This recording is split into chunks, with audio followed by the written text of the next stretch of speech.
한편 어제가 이태원 참사가 벌어진 지 딱 49일째 되는 날이었습니다. 이태원역 인근에서는 시민 추모제가 열렸었는데요. 그 영상 좀 보고 얘기 이어가도록 하겠습니다.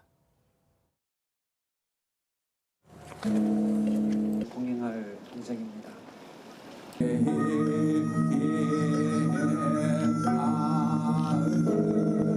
이태원 참사 인생대지소서 이함이 다굴 풍당세계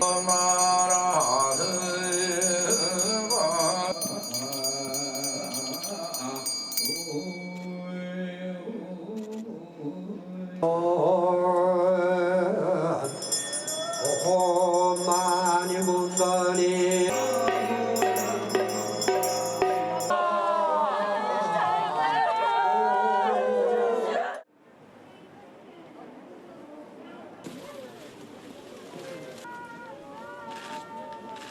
제 왼쪽 있는 쪽으로 보시면은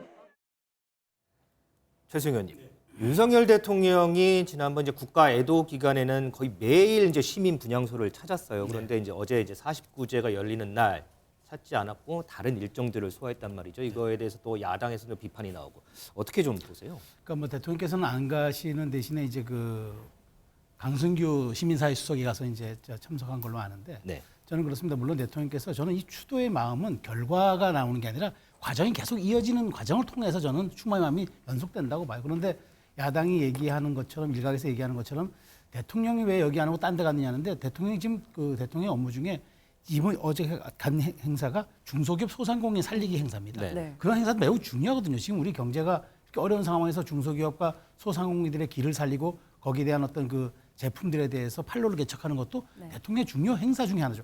대통령께서 여기에 대한 마음이 정말 있으셨겠지만 그럼에도 불구하고 현실적으로 그 행사가 참석할 수밖에 없었기 때문에 그 시민사회 수석을 보내서 대신 위로의 뜻을 전한 것 아니겠습니까?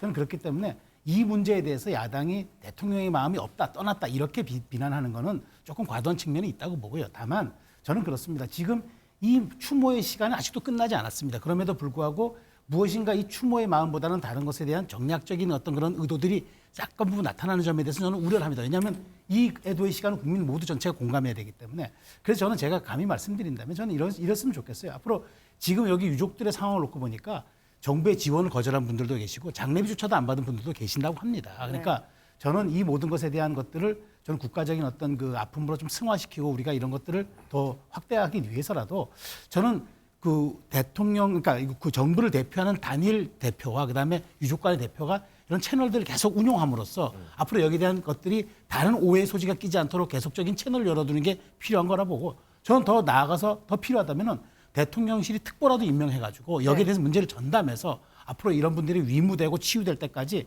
이런 부분들이 재발되지 않는 그것을 포함하는 것까지 그 확대해서 저는 이런 것들이 끊임없이 소통되고 저는 추모가 단순히 어떤 시점에서 끝나는 결과가 아니라 과정이 이어지는 걸 통해서 국민에게 진정성이 소통돼야 된다. 그런 점에서 어제 행사가 일회성 49제가 끝난다고 끝난 게 아니라 계속적으로 이어진다고 놓고 보면은 대통령이 참석하지 않고 다른 행사에 가셨다는 걸 가지고 확대해서 조금 해석하는 거는 조금 자제했으면 좋겠다는 생각입니다. 자, 그럼 심의원님은 야권 입장에서는 어떻게 보세요? 저는 좀 생각이 다른데요.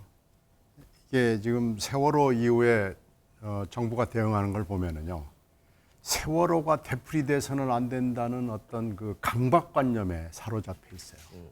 이 세월호가 결국은 박근혜 대통령 탄핵으로 이어졌다는 아주 그 깊은 인식이 있는 거죠. 그래서 이번 이태원 참사 압사 사건은 절대로 세월호의 되풀이가 재판이 돼서는 안 된다라는 생각이 있어가지고 지금까지 쭉 7주 동안 이렇게 대응을 해왔어요. 근데 지금 드러나는 걸 보면은 세월호 때 대응보다도 훨씬 못하다고 저는 판단합니다. 그 현장 대응은 뭐 그렇게 지금 드러났고 6시부터 신고가 들어갔는데 아무것도 안 했죠. 그 10시에 사고가 난 이후에도 별로 대응이 없었죠. 대응이 잘 처리됐다고 보기는 쉽지 않습니다. 그리고 사후 조치를 보면 굉장히 뭐 용어를 비틀기부터 많았지만은 정말 국민들과 유가족들을 화나게 한 것은 이 158명의 유가족들을 철저하게 분리한 거 아니겠습니까? 그러면 이상민 장관이 뒤늦게 해임 건의안이 나왔다고 지금 여당에서 뭐라고 하지만 이상민 장관은 하나에 대해서 책임을 져야 되는데 지금 잘할 가능성이 하나도 없습니다. 그런데 여기다가 장기적 대응까지 TF팀장을 맡으면서 하는 데 대해서 이상민 장관은 수사 대상이지 이런 장기 대응을 할 만한 자격을 갖추지를 못했다는 겁니다.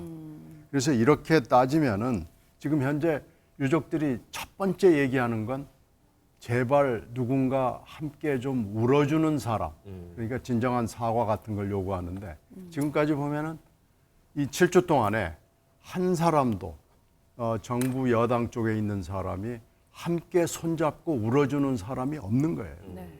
그러니까 지금 계속 이상한 소리가 들리면서 세월호의 되풀이를 정부 여당이 지금 앞장서서 하고 있는 거 아니냐라는 생각이 드는 거예요. 그런 점에서 봤을 때 대통령이 정말로 진정한 사과를 생각해 볼 필요가 있는 아주 좋은 시점이었습니다. 어저께가.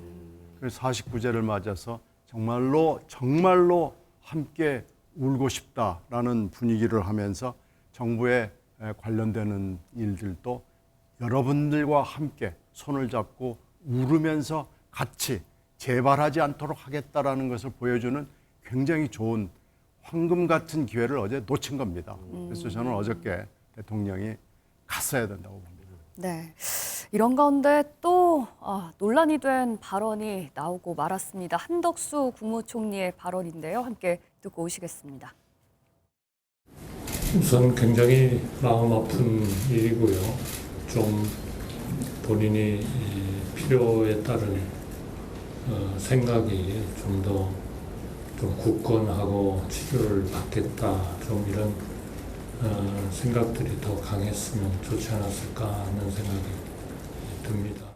극단적 선택을 한 12구 참사 생존자에 대한 한덕수 총리의 발언은 파렴치합니다.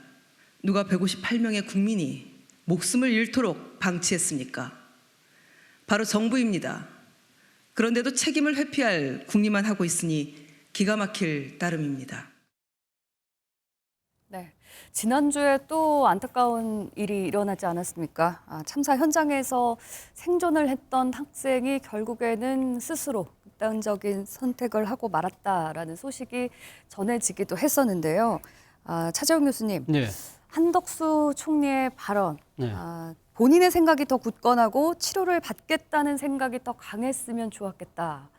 이 말에 대해서 지금 말이 많습니다. 유족은 아이에 대해서 모독을 하는 발언이다. 이렇게 강하게 유감을 표명하기도 했는데 어떻게 들으셨는지요? 저는 한덕수 총리의 발언이 상당히 부적절했다는 생각이 듭니다. 그러니까 지금 한덕수 총리의 발언을 그대로 액면 그대로 해석을 하자고 한다면 네. 당사자가 극복하려는 의지가 부족했다는 뜻으로도 읽힐 수밖에 없잖아요. 개인의 탓처럼 들릴 수도 있다는 거죠. 그렇게 만약에 해석이 된다고 한다면 이 이태원 참사에 대한 국가적 책임을 회피하려는 하나의 논리로 또 그러니까 이어질 수 있다는 것이죠. 그리고 무엇보다도 사실 이러한 이 진짜 생떼 같은 목숨이 또 한 명이 더 지금 추가가 되는 상황이기 때문에 이런 부분에 있어서 과연 이러한 발언이 일반인들의 감정으로 봤을 때 납득이 안 되는 부분이 저 슬픔에 공감할 수 있다고 한다면 저런 발언이 나왔을까라고 모든 사람들이 생각할 수밖에 없는 상황이라고 한다면 네. 사실은 국정 운영을 책임지고 있는 총리의 언변으로서는 정말 부적절한 것이고요. 그리고 사실 지금 한덕수 총리의 이 지금 이태원 참사와 관련된 이 언행의 문제가 이번이 처음은 아니잖아요. 지난번 이태원 참사 직후에 있었던 외신 브리핑에서도 부적절한 농담을 하는 바람에 상당한 따가운 질책을 받았었잖아요. 그런데 이것이 또 되풀이되고 있다?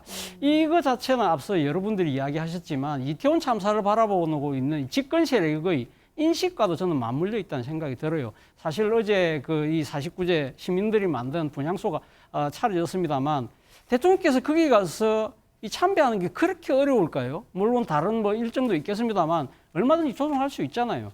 지금 유족들이 바라는 것은 앞서 말씀하신 것처럼 지금 유족들의 아픔을 공감하고 껴안아주는 모습이잖아요. 사실은 지난 참사로 인한 국가 애도 기간 중에 대통령께서 종교 행사 가서 죄송스러운 마음이라는 이야기는 하셨지만 저는 사실 국가 애도 기간이 끝나고 나서 대통령이 공식적인 대국민 담화라든지 그런 형식을 통해서 저는 사과를 할 거라고 봤어요.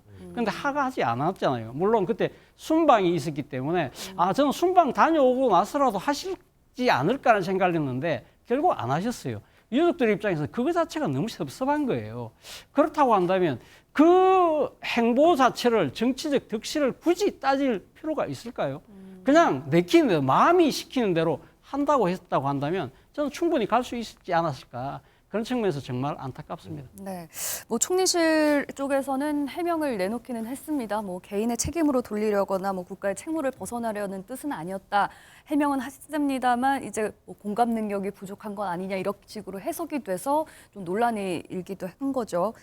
최수영 위원님께서 보시기에는 지금 이 부분에 대해서 어떻게 한덕수 총리에 대해서 사퇴를 해야 된다라는 목소리도 야권에서 나오고 있는데 그 정도 사안이라고 보시는지 아니면 뭐 사과나 이 정도가 필요하다고 보시는지요? 제가 보기에 분명히 이제 그 유족들의 마음을 치유하지 못하고 또 거기에서 그 부분들에 대해서 정말 아픔을 공유하지 못하는 그런 발언임은 사실 분명합니다. 네. 그럼에도 불구하고 총리로서 사실은 여기에 대한 최종적인 어떤 그 국가적 행정기구에 대한 책임을 지는 분으로서 먼저 아무리 사안이 그렇다 하더라도 분석적인 내용보다는 먼저 그분들의 아픔에 다가가려는 그런 그 공감 능력, 노력이라든가 그다음에 우리가 흔히 얘기하는 측은지심이라는 게 있지 않습니까? 마음을 같이 안타깝게 생각하고 긍휼히 여기는 그런 마음이 있어야 하는데 그 고등학교 학생이 정말 당했을 마음의 중압감과 그 여러 가지 현실적 어려움이 고려되지 않고 마치 의지가 조금 좀 부족했던 것으로 비춰지는 그런 발언들은 지금 특히나 49제가 진행되고 있는 이런 시점에서 국민들의 마음과 특히나 유족들의 마음을 어루만지는 데는 매우 부족했다라고 저도 생각이 되고요. 다만 여기에 대해서 총리께서 좀 앞으로 이제 여러 가지 이제 앞으로 이 유족들에 대한 행정적인 지원을 계속 해야 될 분으로서 여기에 대해서 이제 뭐 책임을 지고 물러나라 하는 거는 정말 그 제가 보기엔 조금 과도한 공세인 것 같은데 중요한 거는 앞으로 이렇게 이제 모든 여권의 이제 핵심에 있는 인사들이 앞으로 이 추도의 과정들이 국민적인 어떤 그 공감 능력이라든가 그다음 어떤 우리가 함께 가야 한다는 그런 우리가 공유할 수 있는 그런 능력으로 좀 이어질 수 있도록 좀 배려할 수 있는 발언들, 생각들 필요한 시기가 아닌가 저도 그렇게 말씀을 드리겠습니다. 자, 그런 관점에서요. 이태원 참사 유족들은 할 일은 제대로 해달라고 얘기를 하고 있습니다. 자, 어제가 이제 49제였습니다. 정부가 그리고 우리 국회가 지금 해야 할 일을 차근차근 하고 있는지 이 부분부터 좀 점검을 한번 해봤으면 좋겠습니다.